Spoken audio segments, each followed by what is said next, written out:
నువ్వు మాకు ఇచ్చే మర్యాద? అన్నిటికంటే చెప్తే ఇలాగే ఉంటది. ఇలాంటి చూసే కంటే చావడం మేలురా. ఎవరిని బెదిరిస్తున్నామా? మీరు మాత్రం బెదురుతున్నారు కూడా.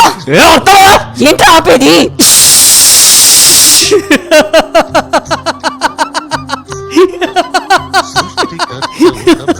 నీకు గుర్తున్నా కొద్ది చిన్నప్పుడు వాడికి నువ్వు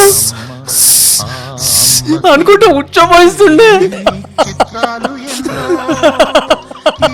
ఆ ఉచ్చాన్ని మీద చిట్లదే కూడా ఆనందం పడిపోతుండే. కానీ అదే ఇప్పుడు నిన్ను వాడు అని భయపెట్టి ఉచ్చబోయిస్తున్నాడు.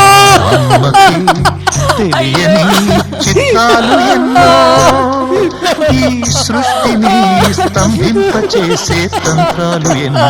సృష్టికర్త ఒక బ్రహ్మ, అతనిని సృష్టించినదొక అమ్మ.